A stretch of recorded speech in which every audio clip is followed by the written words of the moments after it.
किसी ने बड़े कमाल की बात कही है कि आस्था की असली परीक्षा तब होती है जब हम प्रभु से मांगे और हमें ना मिले, लेकिन तब भी हमारे हृदय से प्रभु के लिए धन्यवाद निकले।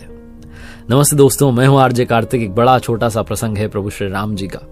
प्रभु श्री राम दरबार लगा हुआ था। हनुमान जी भक्ति में, सेवा में इतने व्यस्त थे कि उन्हें ध्यान नहीं रहा कि प्रभु के जो गुरु जी हैं वशिष्ठ जी, वो दरबार में पधारे। उन्होंने सम्मान नहीं किया गुरु वशिष्ठ जी का, और इस बात से गुरु वशिष्ठ क्रोधित हो गए।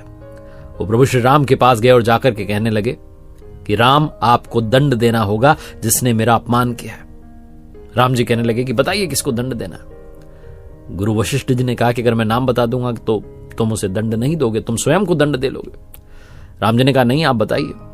गुरु जी इतने क्रोध में तो उन्होंने कहा कि राम, तुम्हें उन्हें अमोघ बाण से ही दंड देना होगा जिस अपराधी के बारे में बात हो रही है।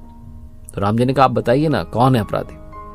जब गुरु वशिष्ठ जी को लगा कि अब तो राम जी तैयार हो गए हैं दंड देने के लिए, तो उन्होंने कहा कि उस अपराधी का नाम हनुमान है जिसने मेरा सम्मान नहीं किया।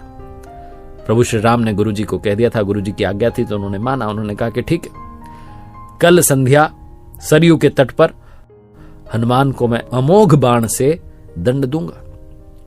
अमोघ बाण जो कि सबसे शक्तिशाली। हनुमान जी ने जब यह सुना तो बहुत चिंतित हुए, अपने घर गए। माता अंजनी ने देखा कि जो पुत्र है वो बहुत चिंता में है, तो पूछा।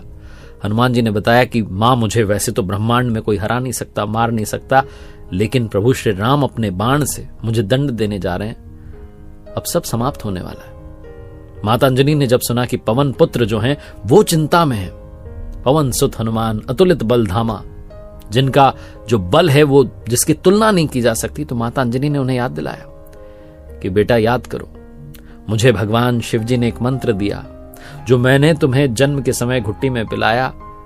जिस मंत्र के बल पर तुम्हारा प्रताप पूरा विश्व जानता है, उस मंत्र का नाम है राम। तुम जाओ सरयू तट पर और अभी से राम राम जपना शुरू कर दो। हनुमान जी ने कहा जो आज्ञा माता, और जाकर के सरयू किनारे राम राम मंत्र का जाप करने लगे।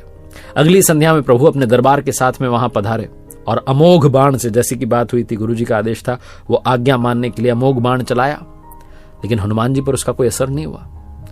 गुरु वशिष्ठ जी को लगा कि शायद राम जी जो हैं वो दंड सही से दे नहीं रहे, तो उन्होंने कहा आप क्या कर रहे हो, आपकी शक्ति क्यों जो है इस्तेमाल में नहीं आ पा रही, प्रयोग नहीं हो पा रही है, उसका असर नहीं दिख रहा। तो राम जी ने कहा कि हनुमान जी एक मंत्र का जाप कर रहे हैं और उसी की वजह से अमोघ बाण भी असर नहीं दिखा रहा। गुरु वशिष्ठ जी ने पूछा मंत्र क्या है, तो राम जी ने कहा वो राम राम जप रहे हैं।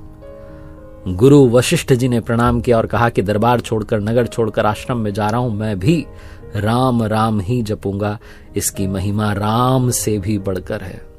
राम से बड़ा राम का नाम, इसीलिए कहा गया है वो नाम जो पत्थर पर लिखा हो तो पत्थर तैर जाए। बस प्रभु की महिमा बताती हुई छोटी सी कथा जो है, प्रसंग जो है, मैंने आपको सुनाया। और अंत में वही बात, प्रभु के आशीर्वाद के साथ, अपनी मेहनत के साथ, अपनों के प्यार के साथ कर दिखाओ कुछ ऐसा कि दुनिया करना चाहे आपके जैसा। देखते रहिए